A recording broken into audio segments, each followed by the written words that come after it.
Hello and welcome to THD TV live interview coming from the KMC chamber, the Carnegie Municipal Council. We have the honor again to speak to the head of the council, Your Worship Talib Mayor Bensouda, and talking about a special thing that has something in him, that is disability. The relationship with disability cannot be questioned, as he become the first mayor in the history of KMC to nominate a member of disability into the chamber. But we'll have a lot to talk about that in a minute. Before we go any further, go to THD TV, click that button, subscribe, and send your comment to our Facebook page, Instagram, and Twitter. Thank you so very much. And before I start the interview proper, Sophie said in Falu, today they are the one who dressed me today before the interview. I'm very lucky whenever I speak to the mayor, I have somebody who will dress me. So Babu Kargei, Senegalese national, just have a passion and a heart for THD TV. He's located at Manjai Newell, just next to THD studio. You can find him there, and he's going to do something better than this. Without much ado, Your Worship, it's a pleasure having you. Despite the busy schedule at this time, we are. This place has also been our place now. Whenever we knock, the doors are open. Ramadan Mubarak once again, and thank you for giving CHD this interview moment. Well, first question, to the interview. The mayorship election is just at the corner, and it's official that you are going to run as the incumbent of this municipality. It is no more a secret, it's an open secret. And my first question will be, what is disability going to have? Because already there's a plan for disability in your council. But what special, inclusion do you have this time for the people with challenges in your area? Thank you so much. Thank you for coming to KM once again, KMC, my good friend Haji. And thank you for your crew and your TV station or online station. It's a pleasure to always have interviews with people such as yourself for doing so much in the community, especially for the area of differently abled people. And of course, we are a champion of that segment of our society. They are constituents of ours, the productive sector, a sector that we would like to also see thrive. And like you rightly said, I think what we've done in that sector is unprecedented by having leadership in that area in the form of nominated councillor, which is unprecedented in the history of any council in the Gambia. And we hope other councils can follow suit, because this is usually an underrepresented constituent of the Gambia. We would definitely like to continue our journey with people from that constituent, to continue our support for them in the area of the productive sectors, area of skills such as carpentry, arts, etc. And of course in sports, etc. I was very thrilled to come and witness the Paralympics competition, the basketball that was happening at the KMC Africell Park. And it's a real inspiration, and it made me think, what can we do more to support this area? It is arguable that that was actually more entertaining than the regular basketball that we watch. It was quite interesting, and they showed a lot of athleticism. So one thing we would like to see is, first of all, to make sure that a representation continues in the council for the people of differently able, but to also look at the budget and see how we can increase the budget to support more areas. Usually we support conferences and travel for people of differently able, but I'm thinking now we should support sports, we should support advocacy, we should also ensure that they are also employed in the council, and also to create opportunities for them in business, etc. So I think in our coming term, now that the foundations has been built, the understanding has been cemented, we will put more financial resources towards these programs. The last time we spoke about our representative Modu Bahum in the chamber, you were very happy with the way he articulated himself with regards to spreading the message of the way forward of people with disability. Now you've come to the end of term, seeking for re-election. How do you describe that position that you have dedicated to the people with disability? I think this position is here to stay. At that time when we have to nominate, we will come to a decision. But the position itself is here to stay. Like you said, the substantial holder right now, Mamadou Bahum, has been performing tremendously well, representing his constituents very well, advocating for budget increases, support for more programs, also pushing for,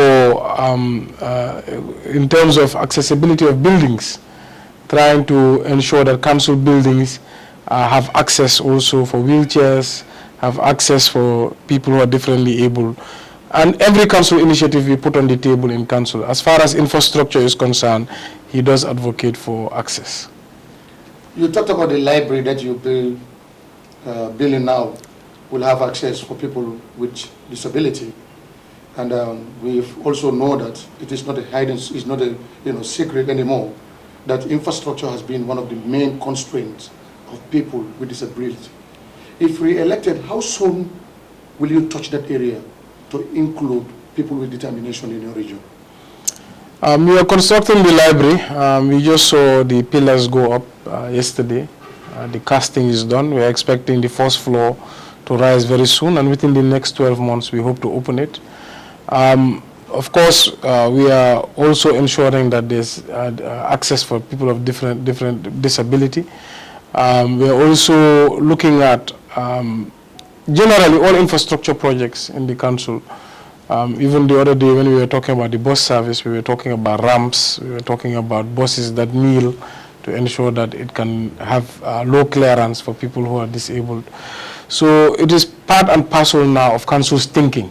I think it all has to start with a mindset change, where decision makers are keeping in mind that there's a very important constituent that's usually forgotten, and to make sure that they are at the forefront of decision making. And this is why I said the first step to fixing this problem is ensuring that they have representation. Then we don't need to forget them, or we don't have to forget them, because there's always somebody there to remind and advocate and fight for their rights. So I think that's where it starts, and the role I have as mayor is to make sure there is a competent person representing that body. And with that, I think everything will fall into place. You've been exposed to international standards, especially talking about people with challenges. Many a time, central government has a part to play. But let's look at KMC area. And do you have a plan of engaging stakeholders or companies that can employ people with disability and equally have, a kind of a support from the council in terms of tax or other things? Do you plan for that in the future? I think it's a brilliant idea. I've heard it once from the representation from the nominated councillor, Bahum. He's also advocated that we should also write to every business to make sure when they are constructing their offices, they ensure there's wheelchair access, etc. We have a legislative bottleneck with that, because council should have been in a position to be giving building permits, like we see across the world. With that, we can then condition businesses that you must change your design before we give you a permit. And I think this is the norm happening all over the world. Even in terms of parking, you will see handicap, where they put the parking signs, etc., that it's a standard in progressive countries, and councils are the people who make sure that happens. Even with toilets, even with doors, you will see the sign all over the place. So it starts with like I said, the legislature. We must have that right to issue permits based on regulation that we believe will improve our society. So I think one of the drawbacks is that the differently able nominated member of parliament should not have been discontinued. I think it should not even be a matter of a choice of the president. It should be a matter of it being in law that one of the nominated members of parliament should be from this segment of society, to advocate for them. Then we will have a lot of legislative benefits. And that will also create what we see in North America, such as affirmative action, to ensure that there's a quota, that every business must have 2%, 5% of its employees from this segment of society, so they are not discriminated against. We've had so many complaints about people who are discriminated, not because of what they know, not because of their talent, not because of their capacity, just because they're differently able or disabled, they're discriminated against. And I think that should not be what should happen in a civilized society. You interact a lot with some of them. In most of the conversations we have with some of them will tell you, we met him yesterday, he met us yesterday. You know, what have you seen in the people with challenges that you believe are neglected by the society? You know, I just love underdogs, you know, people who are underestimated. Because for many parts of my life, I felt like an underdog myself, where people look at you once and they judge you. Either you're too young or you are not from a certain place, and they just strike you out and rule you out. And because of that, I have a special affection and affinity for people who are underdogs. So, and people who are differently able, disabled, are underdogs. They have a lot of talent, they have a lot to offer, but they're often overlooked. And that empathy for them is why I really like to discover their personalities and what they can do. And most of the time, or all the time, you're never disappointed. You realize that they also have opinions. They have a lot to offer. They can do a lot for the society. But just because how they look, they are literally overlooked. And that's no different from racism or tribalism. If you overlook a disabled person, you are racist. It's the same as what the same terminology of racism. If you overlook a woman, it's the same thing. So just because a person is categorized in a certain area does not mean you should give them a disadvantage. And this is why in the US, for many years, black Americans were discriminated against, they were oppressed, they were overlooked, and they had to fight for their rights. So that's no different in terms of, if you look at philosophy, it's no different from overlooking and discriminating against a differently able person. So for that reason, I have this rapport with a lot of them from that community.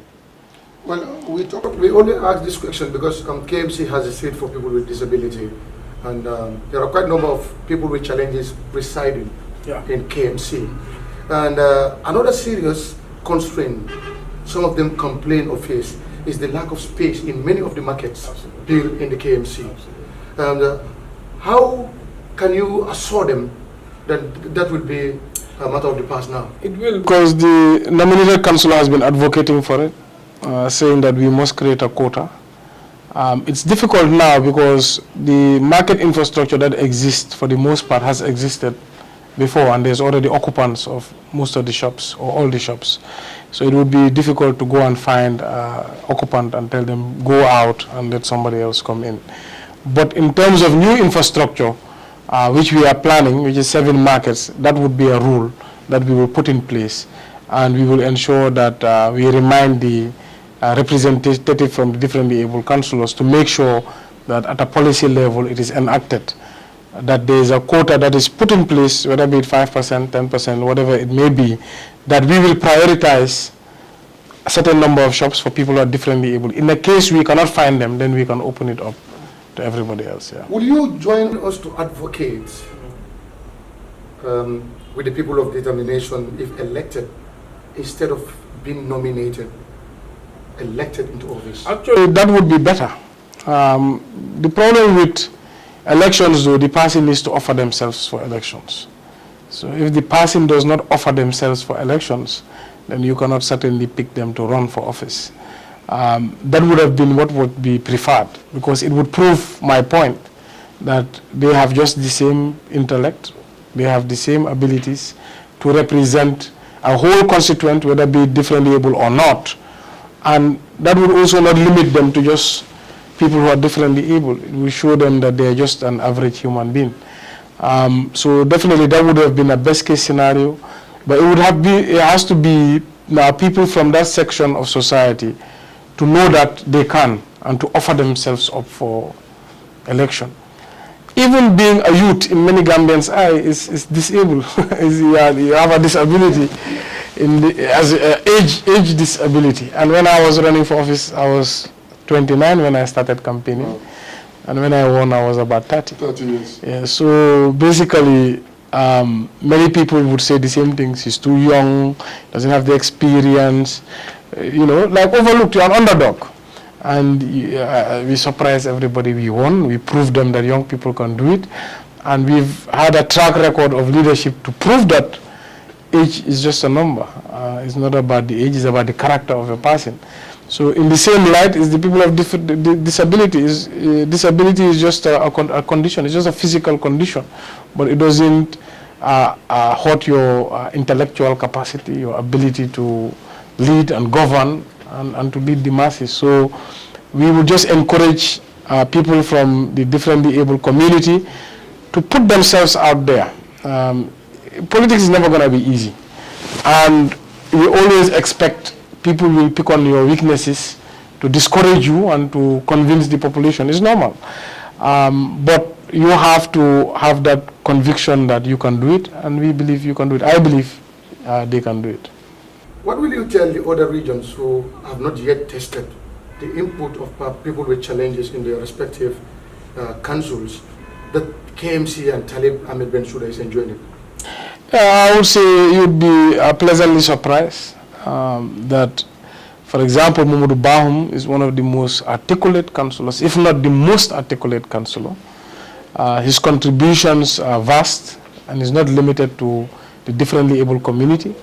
He contributes on everything from environment and sanitation to education to governance of the council and policy making. I mean, he's a smart guy. He's one of the smartest guys in councils.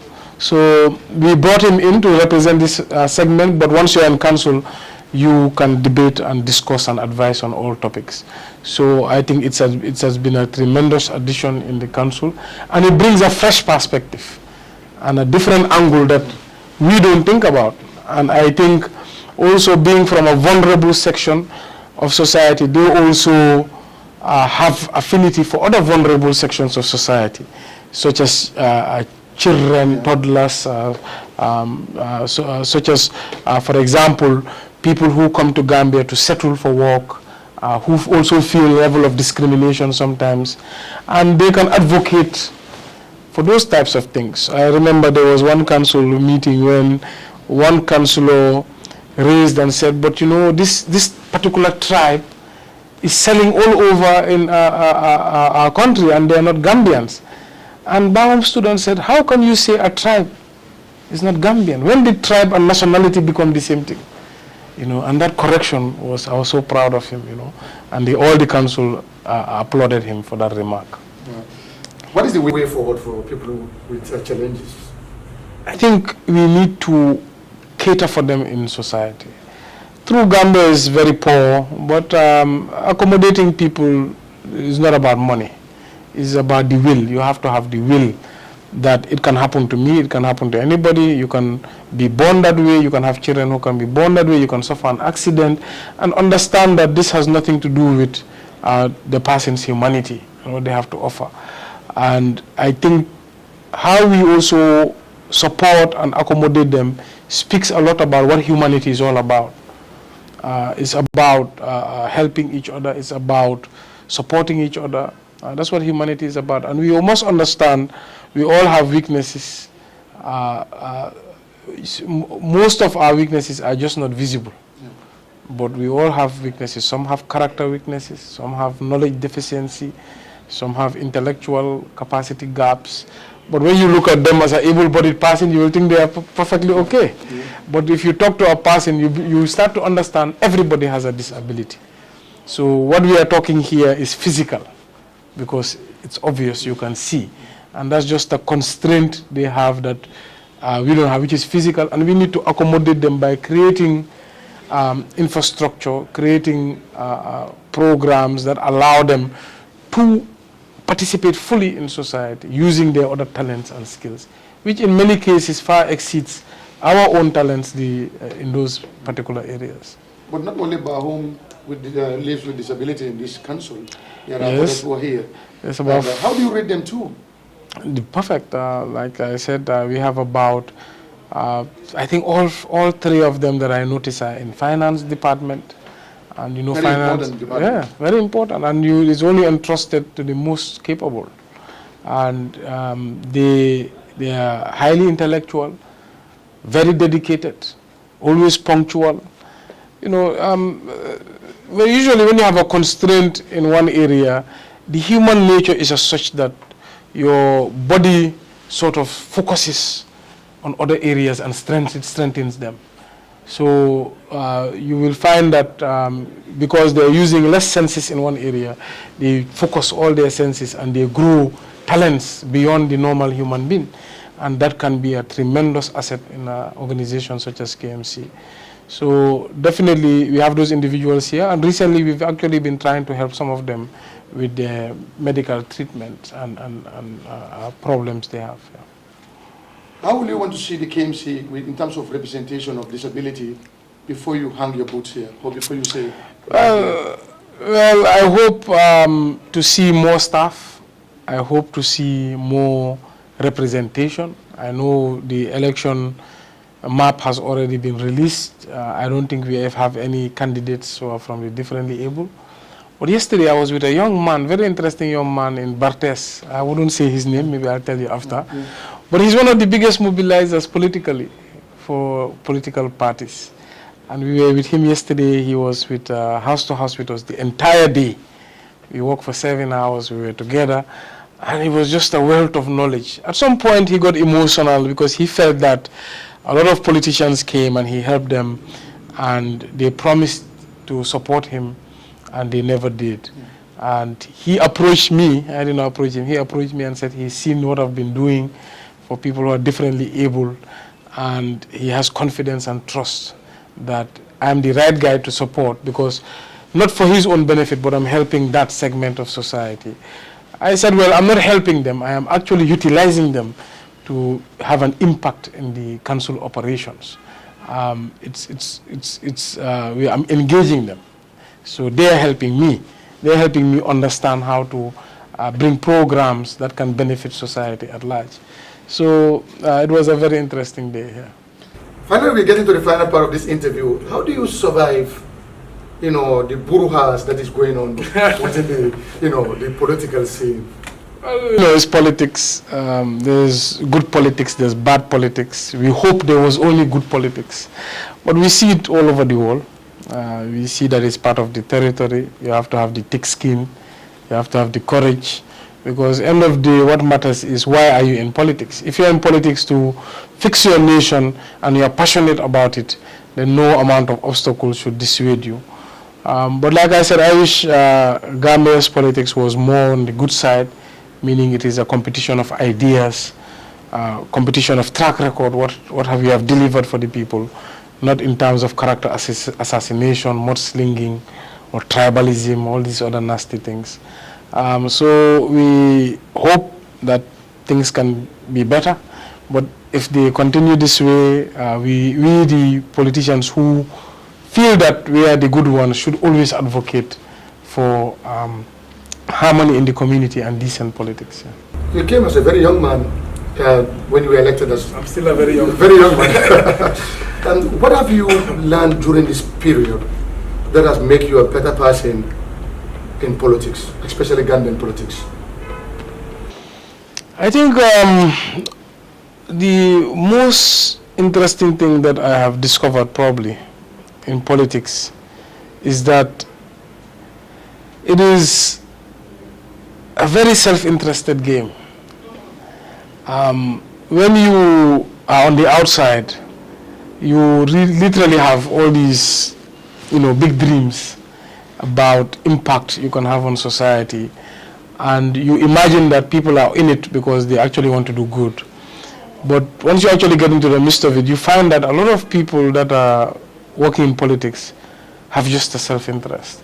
So the way I go about it is I always realize, okay, the politicians are just a minor population out of the general population. You find that 99% of people in the Gambia have goodwill, they have the community interest at heart. They want to see the country generally move and everybody benefit from that progress. But there's the side in terms of people who try to control the politics and try to gain power, where that same goodwill that the population wants is not transcending. So a lot of the time I try to motivate politicians to see the bigger picture. It can be very difficult, but I try to motivate them to understand that it is not a personal game. That's why many people wonder how I can accommodate all political parties, all people from walks of different life. Yeah, because I believe if you're in it for nation, then anybody who's doing good in the nation or anybody who's Gambian, you should embrace, regardless of what their idea is. Politics is not a religion, it's not a tribe. Even religion is tolerant, but it's not a tribe. It's not something that is deep. It is something that is just an idea. But when people try to tribalize it or try to make it a religion or try to make it something that is not, that's when it starts being a disaster. Because religions are not supposed to compete. People follow the faith based on what they believe. But now when you politicize religion, you create crisis. When you politicize tribes, tribes are not supposed to compete. They're just supposed to live in harmony and embrace each other. So politics is all about competition. So when you bring these very important things in humanity and try to bring into politics, you create competition amongst people where they should not be, and that's where society falls apart. Yeah. Finally, young people look up to you as a model because you are one of the youngest politicians leading in this country. What advice do you have for the youth of this country? How do they put themselves in order to be able to become respectable people in our society? I think number one is they need to understand that they have the capacity, they have the ability, and that's where the confidence should come from. God created humans and their brain, and the brain is the only tool God gave you.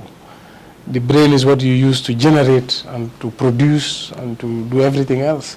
When the first man came on earth, he had to figure everything out, what they can eat, what they cannot eat, and everything was built from scratch. But God gave us all one tool, which is what? Our brains, and we have to exercise them. It's a muscle, and you have to exercise. The more you exercise it, the more it becomes powerful, and then you can create solutions to your problem first, and then once your problems are solved, you can solve society's problems. So youths must have that confidence that it's not age, but it's character. Wisdom comes as you go about trying to solve problems. It is not automatic. But if you don't try, you will never have that wisdom. So I want to encourage youths in all facets of life to take leadership and to take control.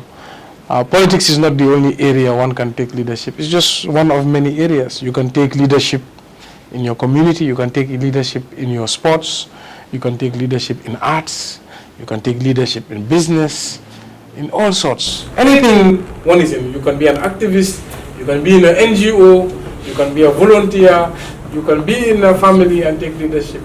But the point is you must have that confidence that you can do it and you can bring good things for the greater good. And once a society is confident, you see progress, unlimited progress. We see in the Western world, you even find a small baby who's very confident about who they are and what they can do. And in the US, they call it American ingenuity. It's next to none. And you can, if you can make it in America, you can make it anywhere. This would definitely be my final question. We are getting into election, and like you said, we have been living in harmony, in peaceful atmosphere. People with disability are scared of violence because they are the first victims when it happened. What will you advise, especially people in your region who will be voting during this local government election, in terms of maintaining the peace that we all want? Actually, I'm very happy that the council election is in Ramadan. That's why everything is so calm and toned down. So maybe we should bring our elections to Ramadan. Because people tend to reduce the amount of falsehoods they spread, the anger, the forgiveness, the nonsense reduces. But I think Gambia is largely a peaceful country.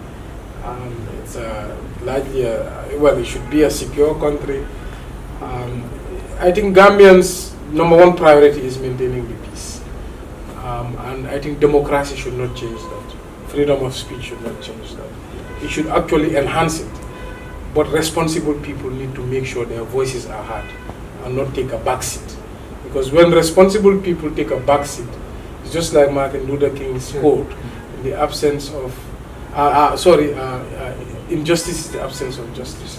So, peace is the presence of justice. So you have to make sure that you take a leadership role in your community and ensure the reasonable voices are the loudest.